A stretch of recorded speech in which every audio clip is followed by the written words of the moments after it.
Hi there, this will be short and sweet. Pretty easy to do, I think.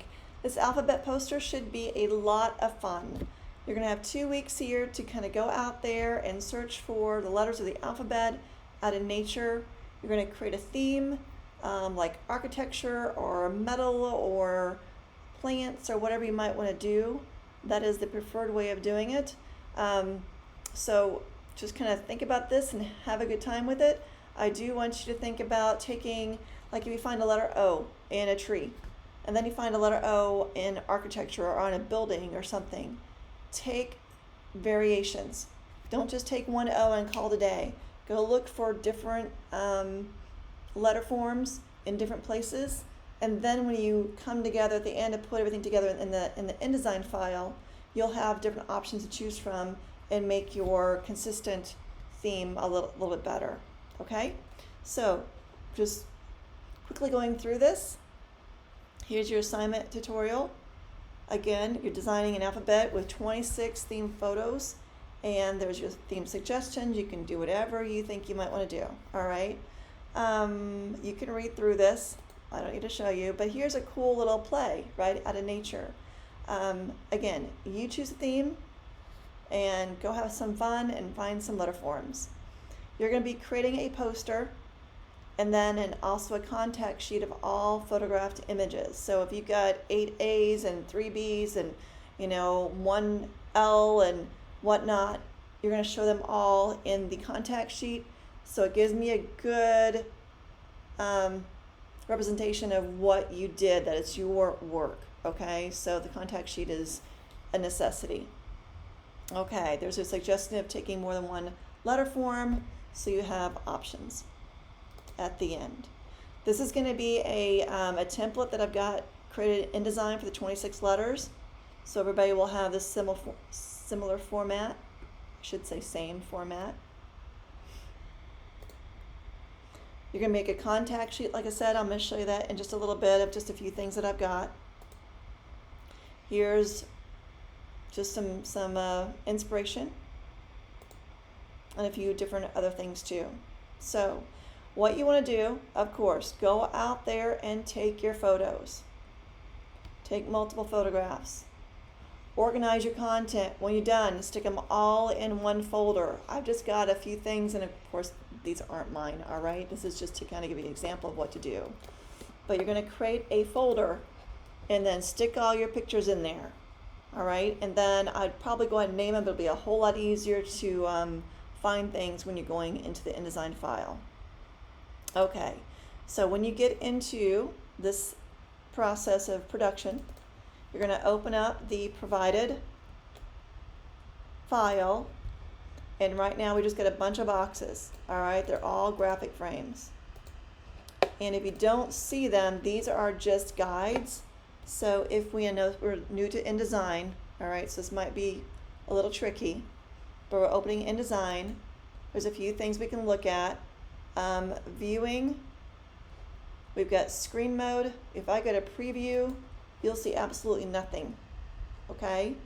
So going back to view, to screen mode, normal. This will give you access so you can see the actual file.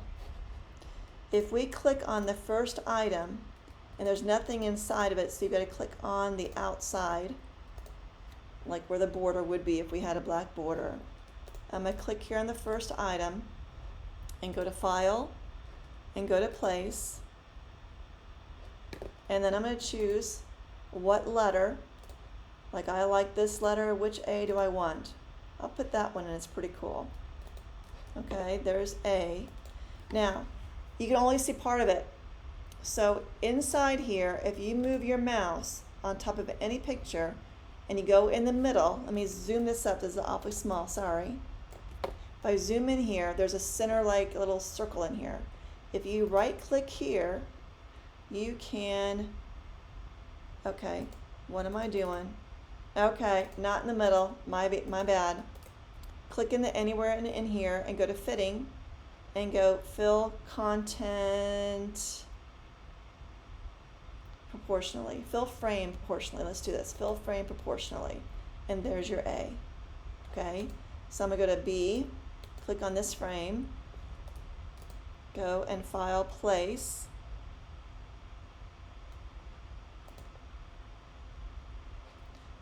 Go to B. I've got a couple options in B. That's pretty cool, but I'm going to go here in B. Do a right click, fit, fill frame proportionally. It's also under the object menu to fitting, to fill frame proportionally. Okay. And go ahead. I think I've got a couple more letters. So we'll go to C. You can drag and drop too. Let me see if I can find my folder. Where did it go? Get out of that. Here's my folder. Letter forms. Okay, there's C. I can click and drag and drop. And then go to D. Click and drag and drop. And this you don't even have to, click on the actual graphic frame. You just drag and drop it. And then right click, fitting, fill proportionally.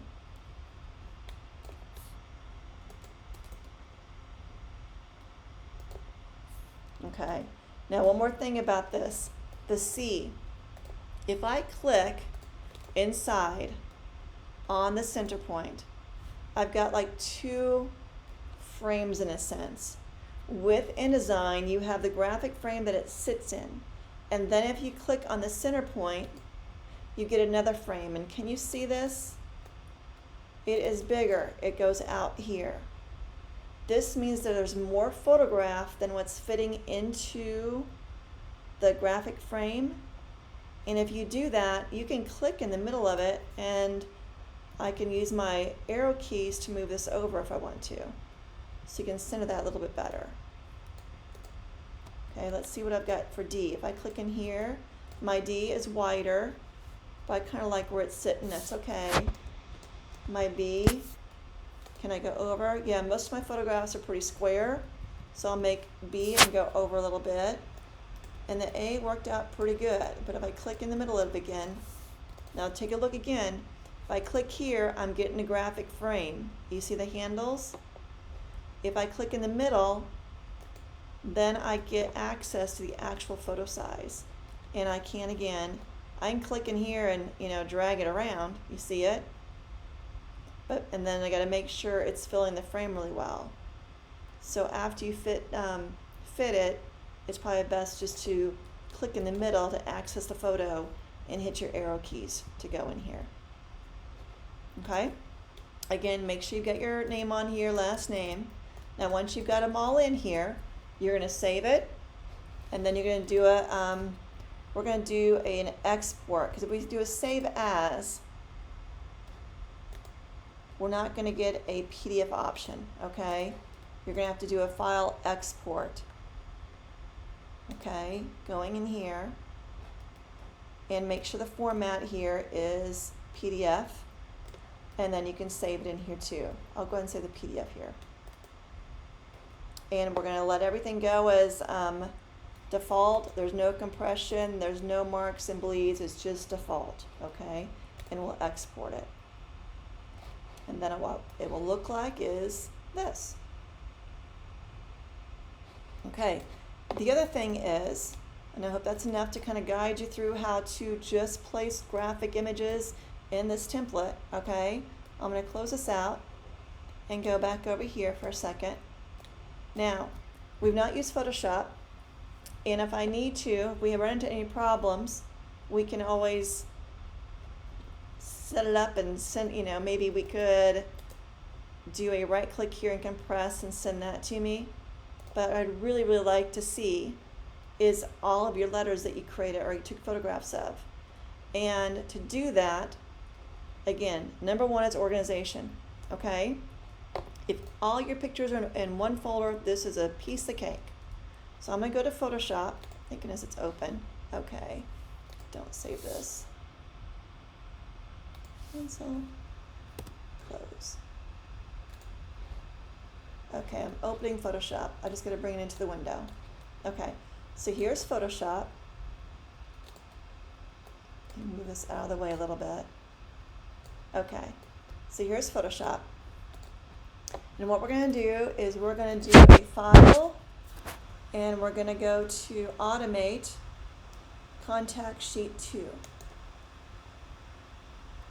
Okay, and we're going to choose folder as a source because all of my pictures, my 26 plus my extra 10 or 20 or 30 photographs of the alphabet are in here.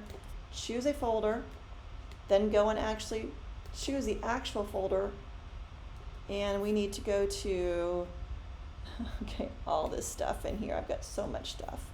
ECC, typography, assignments, Typophoto, letter form photos. So again, I'm choosing a folder. Hit open, and then we want to make a contact sheet.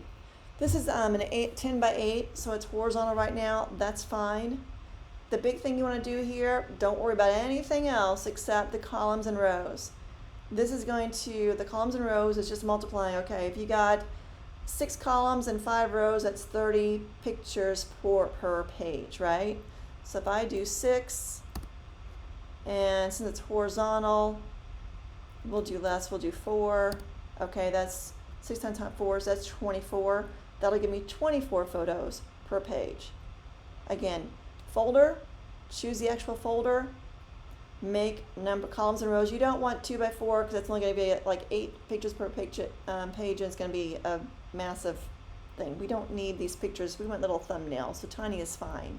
Even more, if you've just got 35, try to make it on 1. Give it another row. We'll do 5. That'll give me 30 pictures.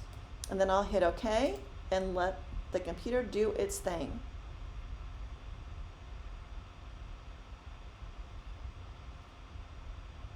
There's my contact sheet. If I take these and take the extras off, there's my contact sheet. All right, and then do a file and save as. JPEG's fine. No, PDF's best. Go ahead and save as. And you gotta, this is such a pain in the butt. I don't want to go to the cloud storage right now, but save it as a PDF and then turn that in as well. And that should be it. So have a good time with this one. Get out there and start taking photographs and have a good time.